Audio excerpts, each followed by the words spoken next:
Mom, I know what I did. I can't keep doing this.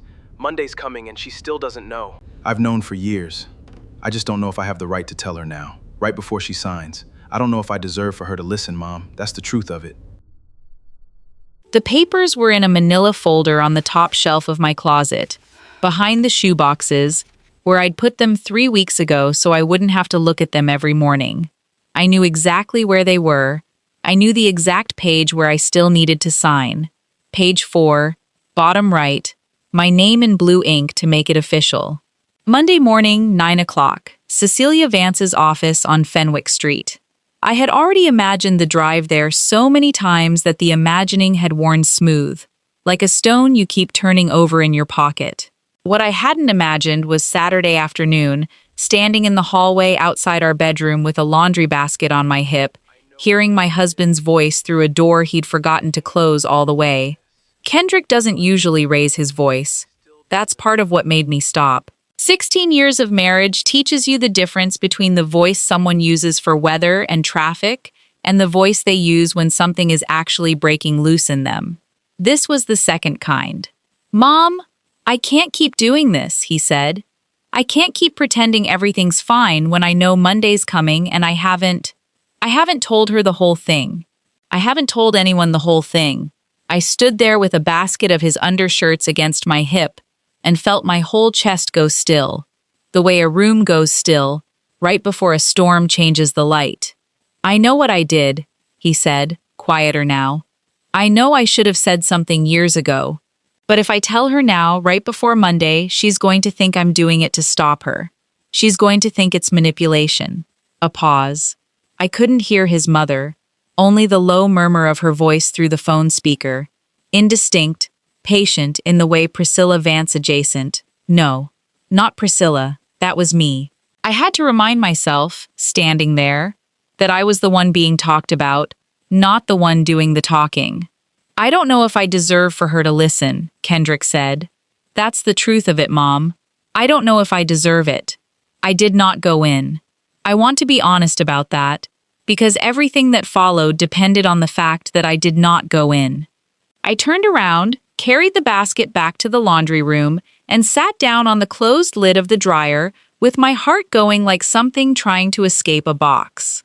I know what I did, 16 years, and I thought I had run out of new ways to be afraid of my own marriage. I was wrong. My name is Priscilla Ansa Reed, and 3 weeks ago I made an appointment with a divorce attorney because I had become someone I didn't recognize in my own kitchen. Polite, careful, endlessly accommodating, a woman who had stopped asking her husband real questions because she'd stopped believing the answers would be honest ones. Not because Kendrick had ever raised a hand to me, or because there was another woman, or because he drank too much or gambled or vanished for nights at a time. Nothing so clean as that. What broke us, if we were broken, was quieter. It was 14 years of him going still whenever I asked how he was really doing. It was me learning not to ask a second time. It was two people standing 3 feet apart in the same house, each one certain that silence was a kindness they were doing for the other. I had told myself the divorce was about that silence. A marriage where you cannot ask a real question and expect a real answer is, in my accounting, already over. You are just doing the paperwork of admitting it. And now I was sitting on a dryer with laundry static crackling against my forearms, turning over 4 words like they were shrapnel. I know what I did. What had he done? I made myself breathe. I made myself think like the person I used to be before I got tired. The person who asked questions instead of building elaborate silent theories in the dark. What did I actually know? I knew he'd said Monday. I knew he was afraid I'd think whatever confession he was withholding was manipulation. I knew his mother, Odessa, had been talking to him in that low, patient tone she used when she was trying to walk her son back from a ledge. I did not know what he had done. I want to tell you that I resisted the urge to fill in that blank. I did not resist it.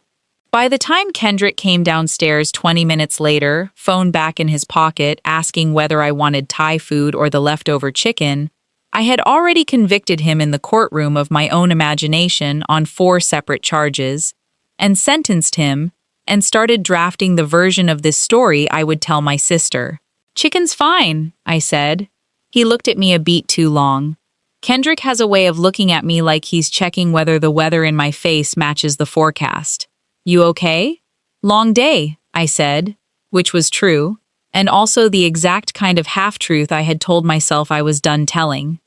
That night I lay next to him in the dark, both of us performing sleep for each other, and I thought about the folder in the closet. I thought about page 4 and the blank line waiting for my signature, and I thought, for the first time in 3 weeks, maybe I don't actually know what I'm signing on to. Not the divorce itself. I knew what a divorce was. I meant the story. I had built an entire narrative architecture in my head about why my marriage had died, and it had never once included the possibility that Kendrick was hiding something specific, something with edges and a shape, something he called what I did. My narrative had been about absence, about a husband who wasn't there in the ways that mattered. This was different.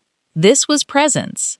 This was a man carrying something heavy enough that he'd rehearsed, apparently more than once, how he might tell me and had decided, each time, that I would misread it. I turned onto my side, facing away from him, and did the thing I am least proud of in this whole story. I decided, quietly, to investigate my own marriage before I ended it. Not because I'd changed my mind about the divorce, because I did not want to sign my name to a story I didn't actually understand. Sunday morning, I drove to Odessa's house under the pretense of bringing her the sweet potato pie dish she'd left at our place on Easter. This was, I want to be clear, a genuine excuse and also a complete lie, in the way that only the truest excuses can be. I had never once, in 11 years of knowing my mother-in-law, needed a pretense to visit her. We liked each other. That was its own strange ache, driving over.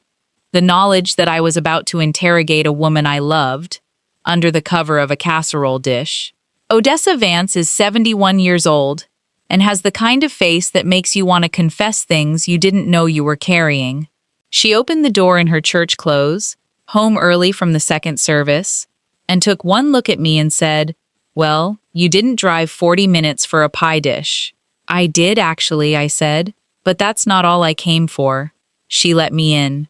She always lets people in. It's the thing Kendrick got least from her, that openness. Though I think he got the tenderness underneath it, buried further down. I sat at her kitchen table, the same table where I'd eaten 100 Sunday dinners, and I said, "I heard part of a phone call yesterday. Kendrick talking to you. He said he knew what he did. He said he was afraid to tell me before Monday." Odessa's face did something complicated. Not guilt, not quite, but the look of a woman recalculating how much of a story is hers to tell. "How much did you hear?" Not the what, just that there was a what. She was quiet a long moment, turning a spoon over and over in her coffee, though there was nothing left to stir. "That's a dangerous amount to hear," she said finally. "Enough to be afraid, not enough to understand. So tell me." "It's not mine to tell you, baby." She said it gently, but it landed like a door closing, and something in me, the old, tired, silence-worn part of me, nearly stood up and left right then. I had spent 16 years being told, in one form or another, that the real story wasn't mine to have. I was so close to just accepting it again. Instead, I said, "Then tell me what it isn't. Please, I need something to hold on to besides my own imagination. Because right now, my imagination has him doing something unforgivable, and I don't think that's fair to either of us." That reached her. Odessa put the spoon down. "It isn't another woman," she said. "I'll tell you that much myself, because I won't let you sit across from me thinking that and not correct it. Whatever my son has done, he has not been unfaithful to you. Not once, not ever, in 16 years. I'd tell you if I thought otherwise. I love you too much to let you carry that particular fear for one more day." Something in my chest that had been clenched since Saturday afternoon loosened by maybe 10%. Not innocence, just a fear ruled out. "Then what category are we in?" Odessa studied me. The category of a man who made a decision a long time ago that he thought was protecting you and has spent every year since watching it cost you both something, and not knowing how to undo a lie by then large enough that telling the truth felt like its own kind of violence. That's not an answer. That's a poem. She almost smiled. It's the only shape of an answer I'm willing to give you. The rest has to come from him. Not because I'm protecting him, Priscilla, because if I hand you his confession secondhand, you'll never fully trust it, and neither will he. Some things have to be given, not taken. I drove home with the pie dish, empty now, rattling in the passenger seat, and a single new fact lodged in me like a splinter. Whatever Kendrick had done, he had done it a long time ago, and it was a decision, not an accident. A choice with a beginning, not a slip. That distinction mattered more than I expected it to. I did not confront him Sunday afternoon. I want to explain why, because I think it's the hinge the whole weekend turns on. If I had walked in the door and said, "I know you're hiding something, tell me now," I still believe, that Kendrick would have told me a version of the truth shaped entirely by defense. People confess badly when they're cornered.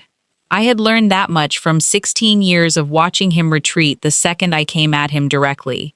So instead, that evening, I did something I hadn't done in longer than I could easily remember. I picked up his book.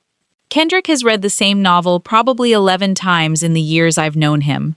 A battered paperback he keeps on his nightstand, its spine soft and gray from handling, about a man who spends half a life failing to say the thing that would have saved his marriage to the sea, in a story that is really about the tide going out too far to come back the same day. He has never explained why that book, of all books.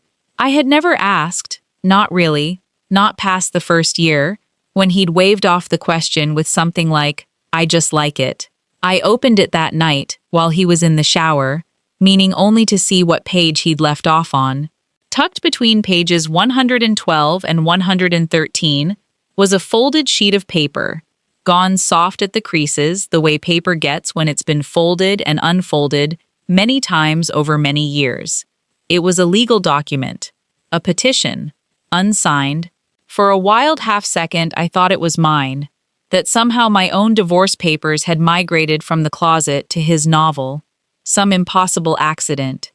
But the letterhead was different, older, a firm I didn't recognize, and the date at the top made my hands go cold.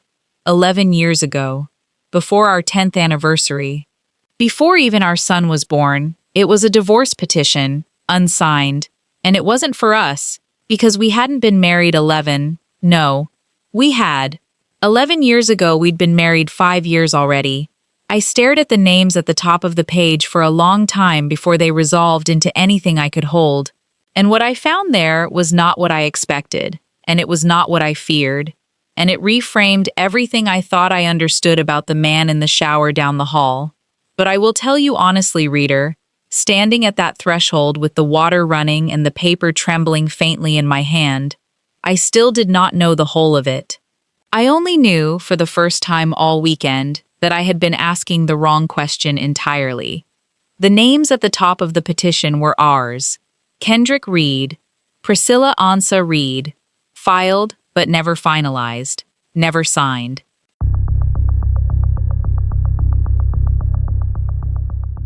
"11 years ago, when I believed with my whole chest that we were simply a young couple stretched thin by a new baby and a mortgage we'd taken on too early, my husband had gone to a lawyer and started the paperwork to leave me. I sat down hard on the edge of the bed, the water still running down the hall, and I felt something strange happen in me.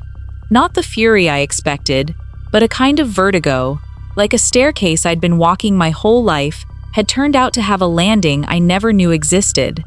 I tried to remember that year. Our son had been 8 months old. I had been exhausted in the particular, hollowed-out way of new motherhood, and Kendrick had been working 2 jobs, and I remembered it, in my own private history, as a hard year we got through. Not a year he'd tried to leave. The water shut off. I heard the shower door. I had maybe 90 seconds before he came out, and in those 90 seconds, I made a decision that surprised me. I did not want to ambush him with the paper in my hand like an accusation. I wanted, for the first time in longer than I could say, to actually find out what happened, rather than perform my hurt at him and watch him retreat into the version of himself that apologizes without explaining. I put the petition back exactly where I'd found it, between pages 112 and 113, and I put the book back on his nightstand, and I went downstairs and waited. He found me in the kitchen an hour later, and something in my face must have told him the weather had changed, because he stood in the doorway instead of coming to sit across from me the way he usually did. Priscilla. Just my name, testing the air of it. I know part of it, I said. I had decided on the drive down the stairs that I would not pretend. Whatever else this weekend became, it would not become one more silence dressed up as peace. I heard you on the phone with your mother yesterday, and I found the petition, the old one, in your book. I watched something in him go through several stages at once. Panic, then something like relief, then a kind of exhausted grief that seemed to have been waiting a long time for permission to show itself on his face. He pulled out the chair across from me and sat down slowly, like a man lowering himself into cold water. 11 years, he said. Not quite to me. I've been carrying that paper for 11 years. Tell me, I said. Not the version you tell your mother to make yourself feel less afraid. The real one. He was quiet long enough that I almost filled the silence myself, out of old habit, out of the reflex of 16 years of not making him uncomfortable. I made myself wait instead. When Marcus was 8 months old, Kendrick finally said, I was so far underwater, the second job, the bills, you not sleeping, me not sleeping. And I remember one night you looked at me, you didn't say anything cruel, you just looked so tired, so disappointed, in this way that felt like it went all the way back before we even met. Like I was just one more thing in a long line of things that hadn't worked out for you. And I convinced myself, that night, that I was the thing making your life harder. Not helping carry it, making it harder. I thought, his voice caught, I thought if I left, you'd have an easier time of it. Less mouths to feed, less person to manage, one fewer disappointment walking around your house. You thought leaving would help me. I know how insane that sounds now. It doesn't sound insane, I said, and meant it, though my hands were shaking under the table. It sounds like something a person does when they've decided their absence is a gift, instead of asking whether it is one. He flinched, but he nodded. I went to a lawyer. I had the papers drawn up. I told myself I'd present it to you as a kindness. Here, I've made this easy for you. I've already done the hard part. And then? He stopped. And then what? And then I came home and you were sitting on the nursery floor at 2 a.m, rocking Marcus, and you were crying and singing to him at the same time, both at once, like you didn't even notice you were doing both. And I stood in the doorway and I thought, she is not falling apart because of me. She is falling apart, and I am the only person on earth who's supposed to be standing in that doorway with her, and I never filed it. I burned the folder. Or I meant to. I kept one copy, I don't even fully know why, and it ended up in that book, and I never looked at it again until Monday started coming. Until Monday started coming, he agreed, and his eyes were wet now, unhidden in a way I hadn't seen from him in years. Because you started your own folder, and I recognized the weight of it the second I saw it in the closet. I've known it was there for 3 weeks, Priscilla. I've watched you carry the same thing I carried 11 years ago, and I haven't said one word because I didn't feel like I had the right. Who am I to tell you not to leave when I once decided the same thing about you? I sat with that for a long moment. It was not the confession my imagination had built over the weekend. No affair, no betrayal in the ordinary sense, nothing so simple as a crime with a name. It was something harder to hold, a husband who had once, in a moment of exhausted love, twisted into self-erasure, decided that disappearing was the same thing as caring, and who had then spent 11 years never telling me, because telling me would have meant admitting how close we'd come, and admitting how close we'd come would have meant explaining why, and explaining why would have meant saying out loud the thing he found unforgivable in himself. You should have told me, I said. Not just now then, or 5 years ago, or last year. I know. Not because I needed the drama of it, Kendrick. Because I spent 11 years thinking that hard year was just a hard year. I built a whole story about how we survived it together. And the whole time there was a version where you'd already left, quietly, in your head, and I never got a say in whether that was allowed to happen. You're right, he said, and didn't try to soften it. I took something from you that year, not just the papers, the truth of what we were surviving. I decided, alone, what you could handle, and I've kept deciding that, in smaller ways, every year since. Every time you asked how I was really doing, and I said fine, I was protecting you from a version of me I was ashamed of. But I think, really, I was protecting myself from having to be known that way. I looked at him, my husband, the two-job father, the man who read the same tide-going-out novel 11 times because somewhere in him he understood exactly what it was to let something recede and call it mercy. And I felt something shift that I did not expect to feel that weekend. Not less angry exactly, but less alone in the anger. Because I recognized, with an ache, that I had done my own version of the same thing. I had built a folder in a closet instead of asking him directly, years ago, why he went quiet whenever I reached for him. I had decided, on my own, what he could handle from me too. I have something to show you, I said. I went upstairs and got my own folder from behind the shoeboxes and brought it down and set it on the table between us, across from his old, unsigned petition, which he had gone and retrieved from the book while I was upstairs, so that now there were 2 unsigned attempts at ending the same marriage sitting 3 inches apart on our kitchen table, 11 years between them, and neither one of us reaching to touch either. I was going to sign this tomorrow, I said. At 9, I made the appointment 3 weeks ago. I know, he said quietly. I saw the confirmation email. That's why I called my mother yesterday. I've been trying to figure out for 3 days whether telling you the truth now would look like I was only doing it to stop you. Would you have told me if I hadn't heard the call? He was quiet, and I respected him more for the quiet than I would have for a quick, reassuring lie. I don't know, he said finally. I've asked myself that all weekend, and I genuinely don't know. I'd like to say yes. I think there's an equal chance I would have let you sign it and told myself, again, that letting you go was a mercy. That's the part I'm most ashamed of. Not the year I almost left, the 11 years after, where I kept quiet and called it love. Neither of us reached for the papers. We sat there instead, 2 people who had each, separately, tried to solve the other's unhappiness through disappearance rather than disclosure. And for the first time all weekend, I did not know what Monday was going to look like. Not because the marriage was suddenly healed, it wasn't. Not from one conversation, not from 2 folders on a table, but because I understood, finally, that the silence between us had never been one person's fault, and that whatever came next would have to be built by both of us, or it would not hold. I don't want to talk about Monday tonight, I said. I want to talk about the year Marcus was 8 months old. I want to actually understand it. All of it. Not the version either of us has been telling ourselves.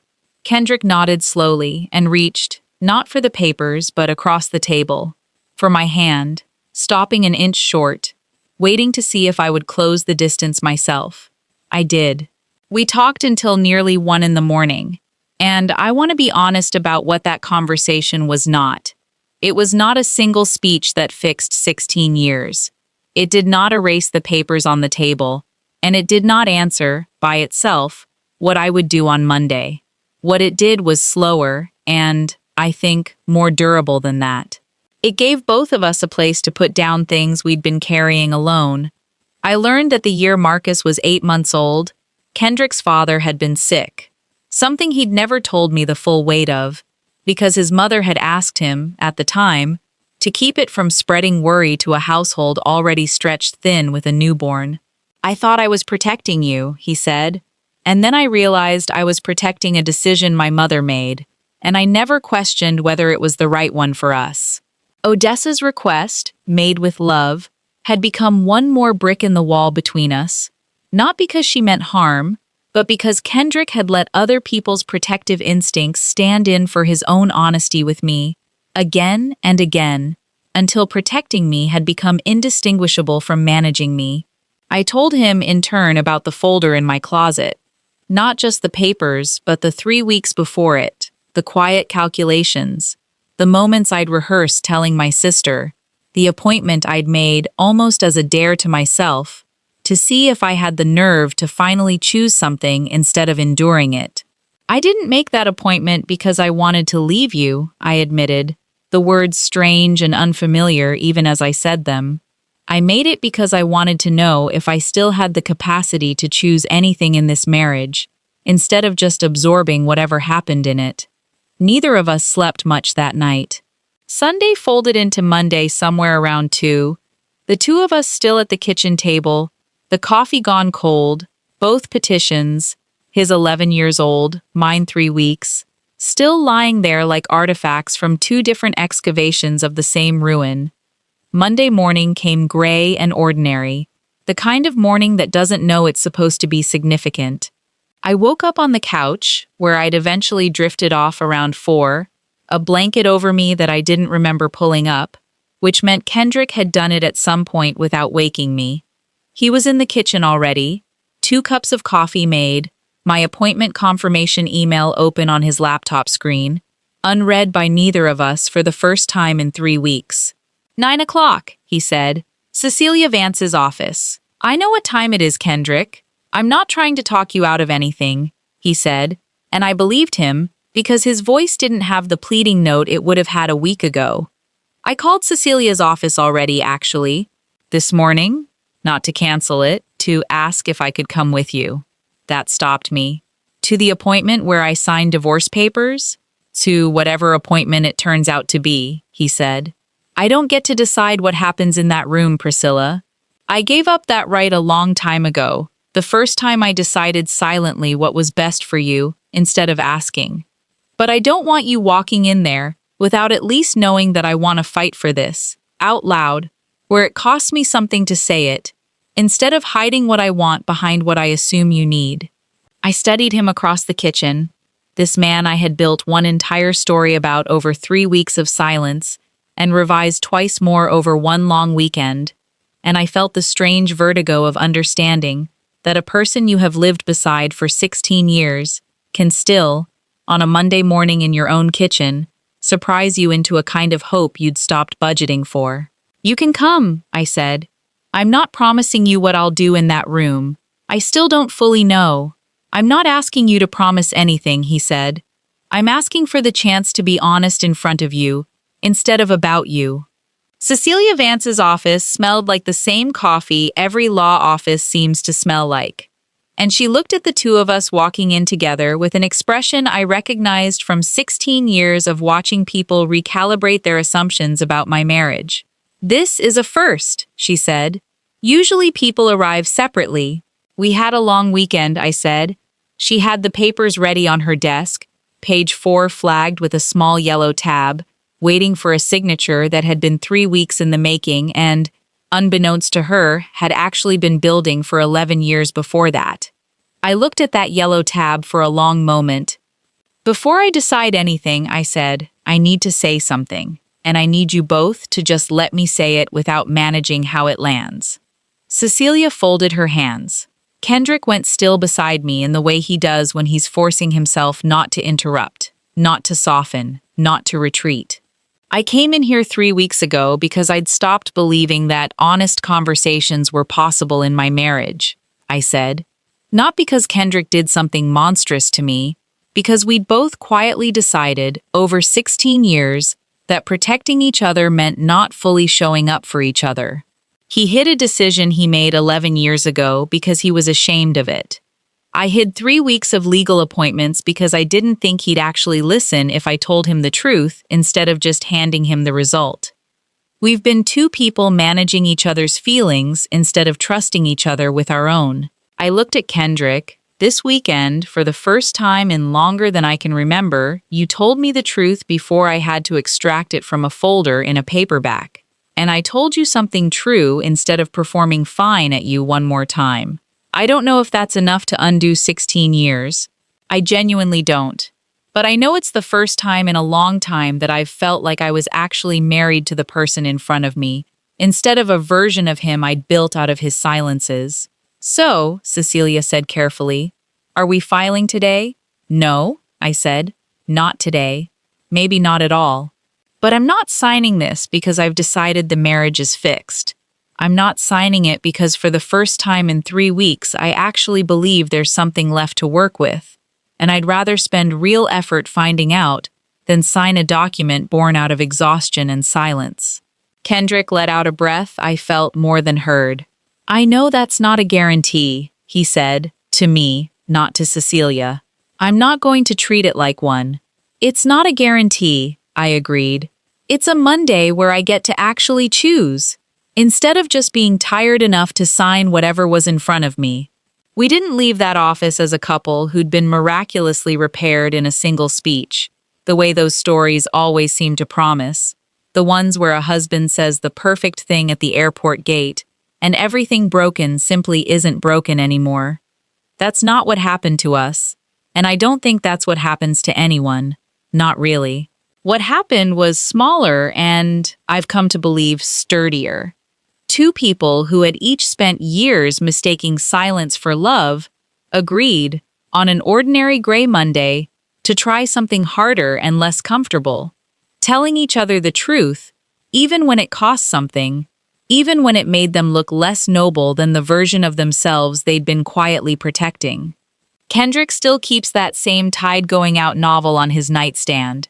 It's less symbolic now, and more just a book he likes, the way a scar eventually becomes less a wound and more just a part of the shape of a hand.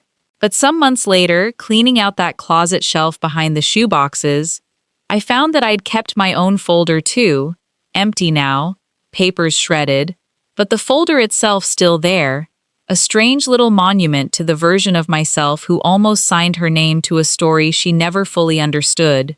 I didn't throw it away. I put it in a drawer instead, not as a threat, and not as a souvenir of nearly failure, but as a reminder of the exact shape of the silence we'd both agreed, finally, to stop mistaking for peace. Some marriages end because people stop loving each other. Ours nearly ended because we loved each other in the wrong direction. Inward, protectively, instead of outward, honestly. I don't know many people who talk about that particular way a marriage can almost die. I think more of us should.